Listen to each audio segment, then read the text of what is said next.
tu veux prendre plus de plaisir avec ton partenaire. Et ça, c'est quelque chose que je vais enseigner dans mon prochain programme, l'école du plaisir, sur lequel je suis en train de travailler. Alors, la première chose que tu peux, entre guillemets, checker justement pour t'approprier cet espace dans la chambre à coucher et ressentir plus de plaisir, c'est demander à ton partenaire de ralentir. Parce que je sais que tu as l'impression d'être trop longue.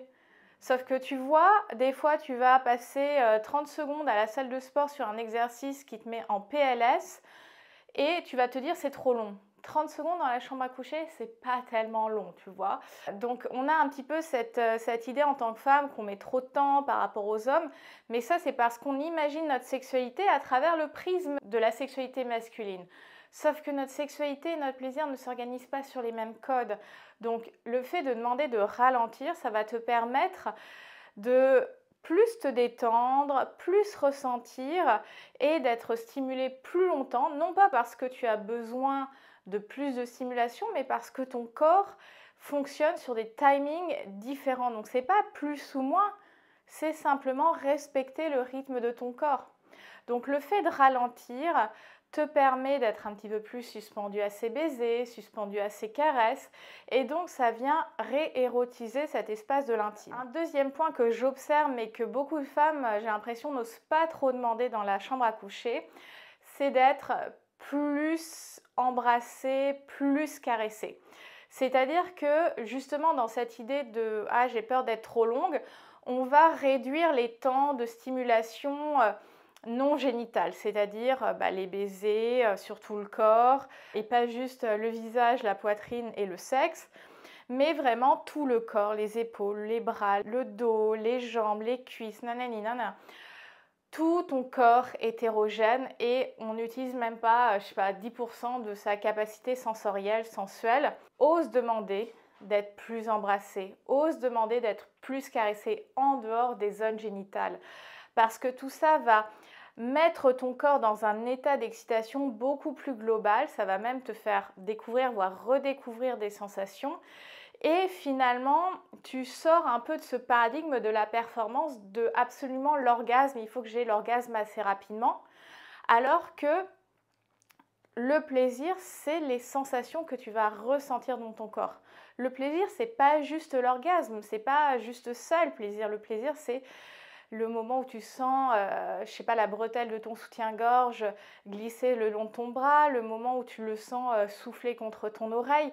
Tout ça, ce sont des éléments de plaisir hyper intéressants, voire même intenses, et on le zappe complet. Donc, ose demander d'être plus embrassé, plus caressé, parce que tout ça va te mettre dans un état d'excitation, de plaisir amplifié.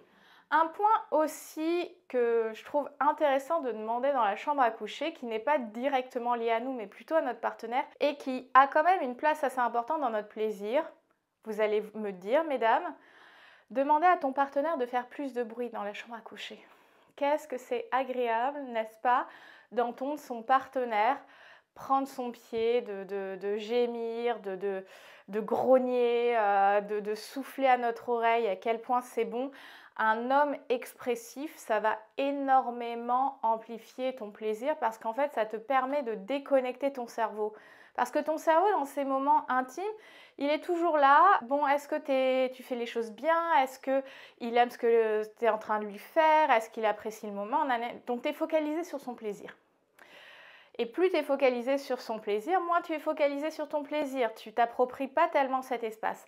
Et quand un homme prend plus d'espace vocalement dans la chambre à coucher, ça permet de un peu court-circuiter cette spirale de pensée qui t'empêche de te focaliser sur ton plaisir. Donc demander à ton partenaire d'être plus expressif pendant le moment intime, l'interaction charnelle, c'est quelque chose qui aura tendance à amplifier ton plaisir. En plus, ça vient solliciter le sens auditif. Et donc, ça te rajoute une stimulation qui peut être assez intéressante. Un point aussi pour amplifier le plaisir et que je pense peu de femmes osent demander dans la chambre à coucher, c'est de demander de continuer le rapport. Est-ce que ça t'est déjà arrivé, quand notamment ton partenaire a éjaculé, de dire que tu as encore envie, que tu es ou pas orgasmé, peu importe. De dire, bah en fait, là j'ai encore envie qu'on s'amuse ensemble, j'ai encore envie qu'on prenne du plaisir. Et en fait, on est quand même un petit peu conditionné à éjaculation, fin de rapport, éjaculation, fin d'érection, fin de rapport, pas d'érection, pas de rapport, alors qu'un rapport ne commence pas et ne se termine pas par rapport à l'état du pénis de ton partenaire. C'est en fonction de vos envies à tous les deux. Donc s'il y a encore cette envie de s'explorer, de se goûter, de s'embrasser, de se stimuler, avec ou pas des accessoires, hein. Les accessoires sont aussi des plus qui peuvent s'intégrer à ta sexualité, à votre sexualité, non pas en compensation par rapport à un pénis qui serait fatigué, qui aurait donné tout ce qu'il avait à donner, mais vraiment d'organiser le rapport autour du plaisir et pas juste de la performance du pénis, parce que ça met aussi beaucoup la pression sur les hommes. C'est pour ça qu'on observe de plus en plus de dysfonctionnements érectiles par exemple, et qui n'ont pas de cause, on va dire, physiologique. Tout simplement demander, tu sais, j'ai très envie qu'on continue, qu'est-ce que tu en penses? Tout simplement. Et toi, ça te permet aussi de construire un petit peu plus cette proactivité, cette confiance dans la chambre à coucher, parce que tu deviens un peu plus décisionnaire, tu deviens un petit peu plus celle qui porte son envie. Et donc, comme tu portes ton envie, que tu, entre guillemets, tu l'assumes, eh bien, tu t'appropries beaucoup plus ce moment de l'intime. Hello, je suis Sarah Zerbib, plaisirologue et chorégraphe de ta sensualité et de ton érotisme. Je suis la spécialiste du désir féminin long terme réactivé, sans te forcer, sans culpabiliser, sans te dénaturer. Et je suis aussi la personne qui te permet d'amplifier ton plaisir en tant que femme dans l'intimité. Pour découvrir mes coachings, mes formations, je te laisse un lien dans la description. Un autre point pour augmenter ton plaisir, c'est l'aftercare, c'est-à-dire ce moment après soit les orgasmes ou ce moment où vous avez décidé d'arrêter de faire l'amour parce que vous êtes dans un moment de satisfaction, d'épanouissement, voilà, vous avez décidé d'arrêter le rapport. Parfois, cet après-rapport, tu peux peut-être sauter du lit pour aller prendre une douche. Alors, bien sûr, après un rapport, c'est plutôt conseillé d'aller par exemple uriner pour enlever les bactéries, etc. s'il y a eu du sexe pénétratif, que ce soit avec un pénis ou un jouet. Donc, on pourrait, même tous les deux, vous passer aux toilettes. Voilà, on nettoie la tuyauterie et on se retrouve à nouveau dans le lit où on prend une douche à deux pour faire prolonger finalement ce moment de connexion. Et parfois, on est un petit peu trop à soit sortir du lit et commencer à ranger la chambre, soit à se mettre sur ses portables, etc.